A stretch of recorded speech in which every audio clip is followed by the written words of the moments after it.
Dear student, I am Dr. Harish Gautam, Associate Professor in Zoology, Government College, Kota. Last time हम जो पढ़ रहे थे physical factors in fish culture. Physical के अंदर हम पहले सारे टेम्परेचर और pressure and movement of water, shore conditions, depth, इन सब के बारे में पढ़ चुके हैं। अभी there are two more factors which comes into physical factors for fish culture. तो वो है that is light and turbidity. तो लाइट के उसमें हम बात करें, जैसा हम समझते हैं लाइट से दोनों बातें, टेम्परेचर भी गवर्न होता है यदि बहुत ब्राइट लाइट है और सबको लाइट रिक्वायर्ड है। तो light also plays an important role for fish culture.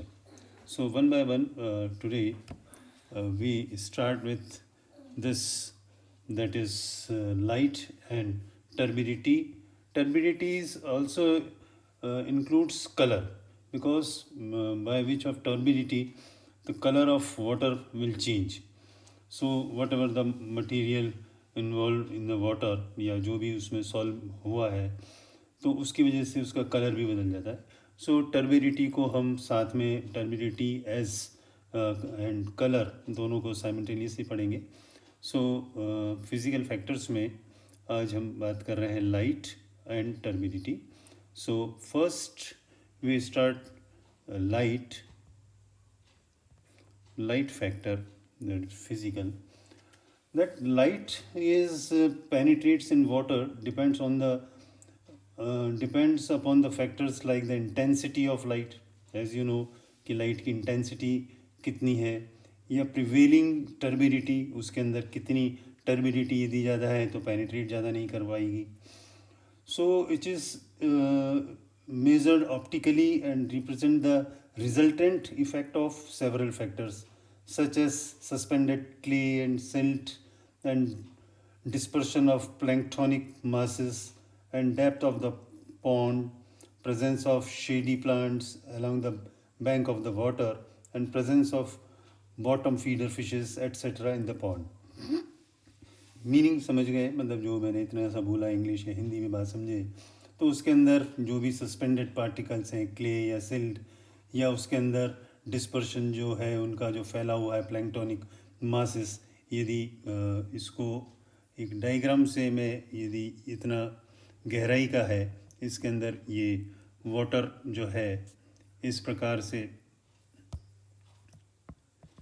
ये इसके अंदर पानी है और ये इसकी डेप्थ यदि हम मान रहे हैं से जो इतना भी है 5-6 मीटर्स या 10 मीटर्स, तो इसके अंदर जितने भी जो भी ये पार्टिकल्स हैं, इसके अंदर सस्पेंडेड क्ले हैं, इनके कारण इसकी जो लाइट जो आ रही है, यहाँ से जो लाइट अंदर की तरफ आ रही है उसकी पेनिट्रेशन इसके अंदर जो भी ये सॉल्युबल जो भी मटेरियल है इन पे डिपेंड करेगा, इनके अंदर किस तरह का है, उसकी इंटेंसिटी कितनी है, वो स्ट्रेट है या ऑब्लिक है, इस पे भी डिपेंड करेगा इंटेंसिटी ऑफ लाइट।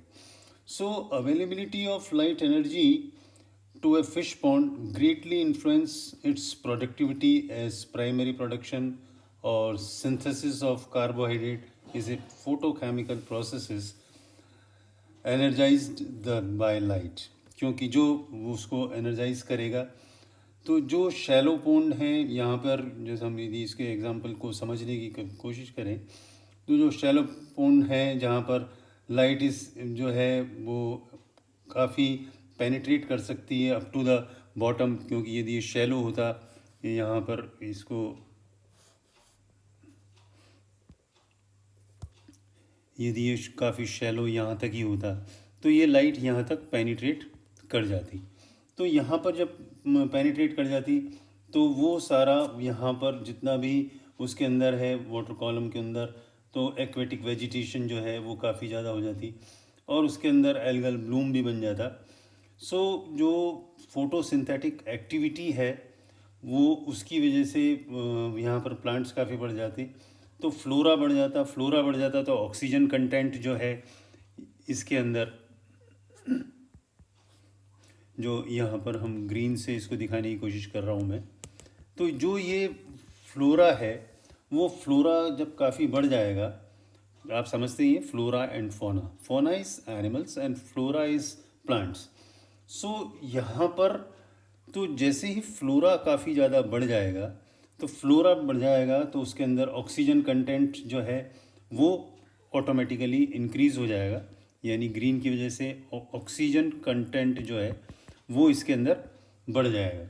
तो ये इनडायरेक्टली जो लाइट के साथ साथ जो हम बात कर रहे थे, तो लाइट के साथ साथ काफ़ी दूसरे फैक्टर्स अपने आप में जुड़ जाते हैं, जैसे ऑक्सीजन कंटेंट इसके अंदर बढ़ जाएगा, तो यानी it is indirectly it affected. So total light duration फिर इसके अंदर है कि वो प्लांट्स हैं उसके अंदर, यदि यहाँ काफ़ी सारे प्लांट्स इस तरीके से लगे हुए हैं यहाँ, तो वो कितनी देर तक यहाँ तक, यदि सन यहाँ से आ रहा है, ये सन की बात करें, थोड़ा येलो और कर देता हूँ, ये सन है, यहाँ से लाइट इस तरीके से आ रहा है, सन यहाँ से यहाँ मूव कर रहा है, तो लाइट कितनी देर उसके अंदर आ रही है, तो लाइट ड्यूरेशन जो है उसके अंदर भी वो फोटो पीरियड, यानी जो फोटो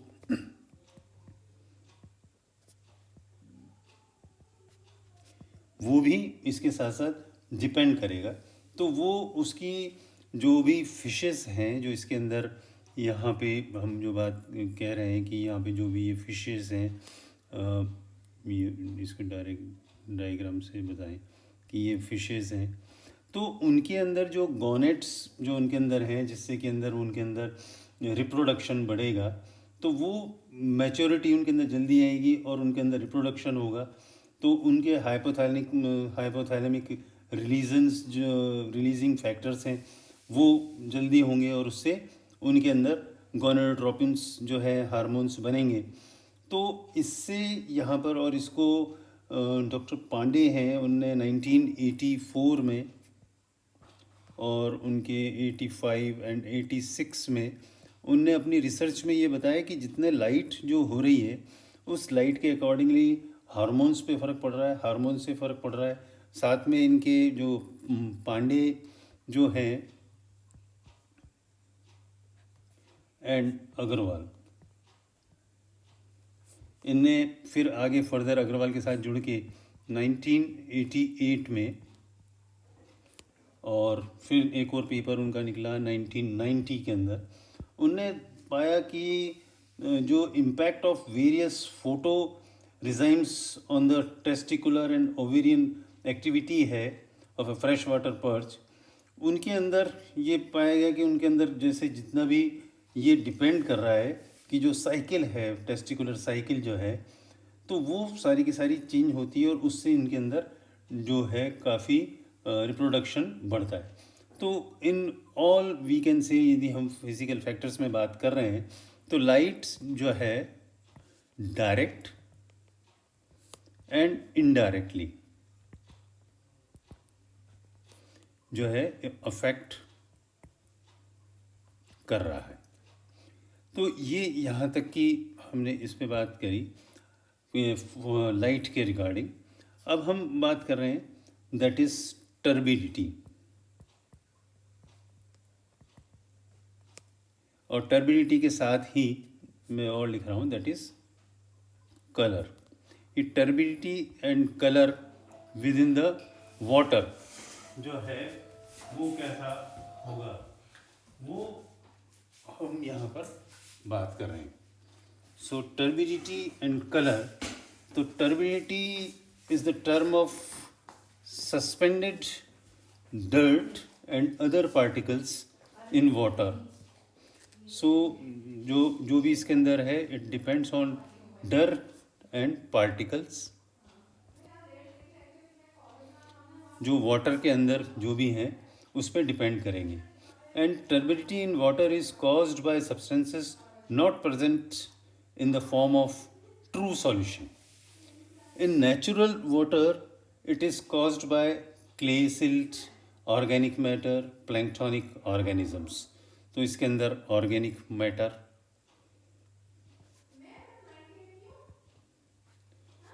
या सिल्ट है, ये इतनी सारी जो है, तो ये सारे के सारे ponds with clay bottom are likely having high turbidity. So ये सारे के सारे फैक्टर जो है उसके अंदर, यहाँ पर जो turbidity natural water restricts the penetration of light. यहाँ पे जैसे मैंने पहले वाले उसके अंदर बात बताया था कि टर्बिडिटी जैसी काफ़ी जो यहाँ पर एक ये उसके अंदर है, और यहाँ पर इसमें काफ़ी टर्बिडिटी हो गई, डार्क हो गया है पानी। तो जो जो ये है, it restricts the penetration of light.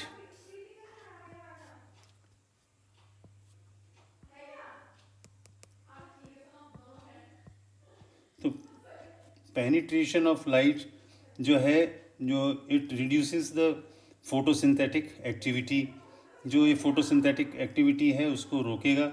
Hence it acts as a limiting factor of productivity. So ये इट इज लिमिटिंग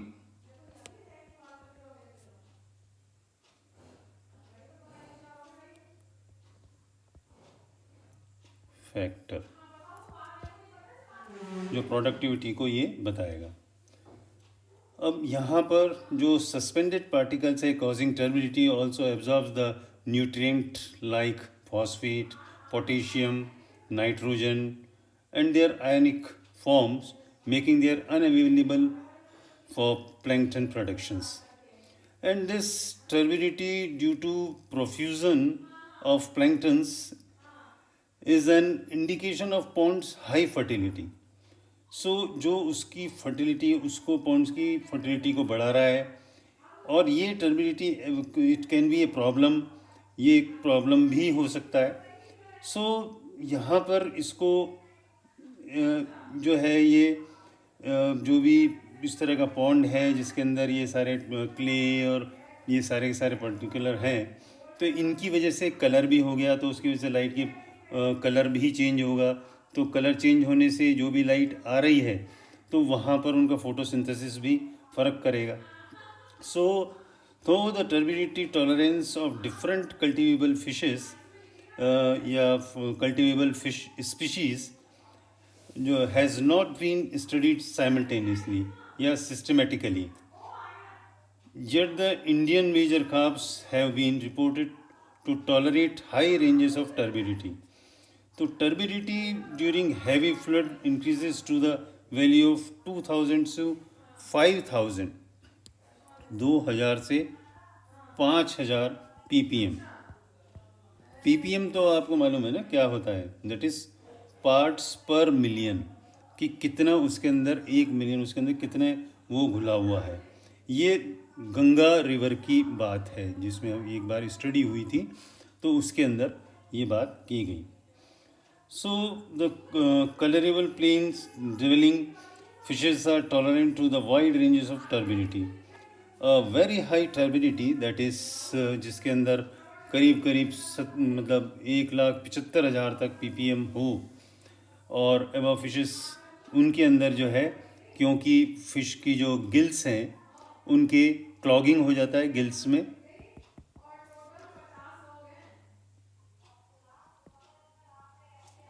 तो गिल्स की क्लॉगिंग हो जाएगी यदि हाई ppm, तो वहाँ पर इनकी मोर्टेलिटी जो है, फिशेस जो है विल डाई, तो वो मरती चली जाएंगी।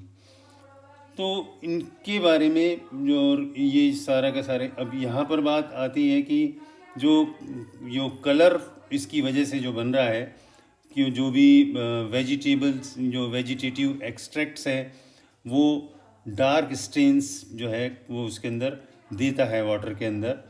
तो वो करीब करीब ऐसा जैसे अपन चाय का रंग जो होता है टी कलर, या वीक कॉफ़ी जैसे होती है लाइट कॉफ़ी, उस प्रकार का ब्राउनिश सा कलर जो है उस पॉन्ड का बन जाता है।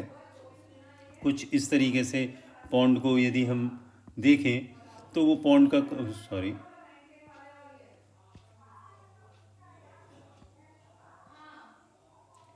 तो पॉन्ड का कलर कुछ इस तरीके से, हल्का इस तरीके से पॉन्ड का कलर ऐसा नज़र आता है।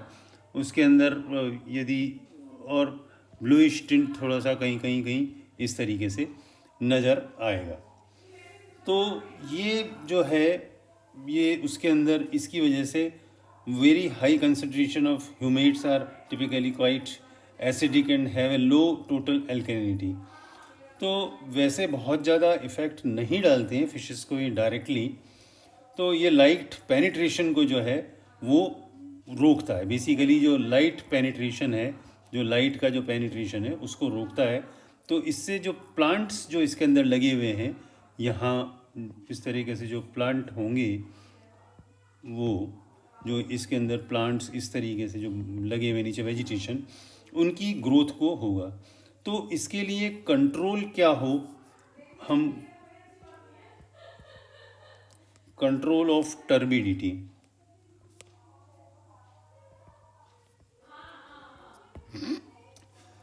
तो undesirable type of turbidity is caused by suspended clay और सिल्ट और पार्टिकल्स। सो और समवॉट यदि कहें कि जो प्लैंक्टन्स इस उनकी वजह से जो टर्बिडिटी है तो वो डिज़ायरेबल है, वो ब्लूम जो ब्लूम नहीं बना हो। तो यहाँ पर इनने साइंटिस्ट थे बॉयड, 1979 में उनने इस बारे में बताया, उनने टेस्ट किया। तो जो इफ़ेक्टिवनेस ऑफ जो कोएगुलेंट्स हैं लाइक फिल्टर एलम या हाइड्रेटेड लाइम या फेरिक सल्फेट या एग्रीकल्चर जिप्सम, तो वो इफ़ेक्ट डालते हैं। तो most effective chemical to remove high turbidity is filter alum. Filter alum का फॉर्मूला होता है एल्यूमिनियम डाई सल्फेट, जो है ट्राई सल्फेट। तो ये जो है वैलेंसी की वजह से इसके अंदर 14H2O होता है। तो दैट इज़ जो एलम है, फिल्टर एलम, इसको जो है एलम भी कहते हैं। तो ये सारे के सारे जो हमने बात आज जितनी भी करी, ये सारे के सारे हमने फिज़िकल फैक्टर्स के बारे में आज सारी जानकारी ली। अब नेक्स्ट क्लास से हम जो उसमें क्लास में केमिकल फैक्टर्स को लेंगे और थोड़ा सा इस गियर अप करेंगे ताकि इस चैप्टर को फिनिश अप कर सकें हम। केमिकल्स के बारे में आपको वैसे मालूम है, तो जितने हैं उनको छोटा ब्रीफ करके काफ़ी कुछ चीज़ें आपकी समझ में आ गई है। So thank you students.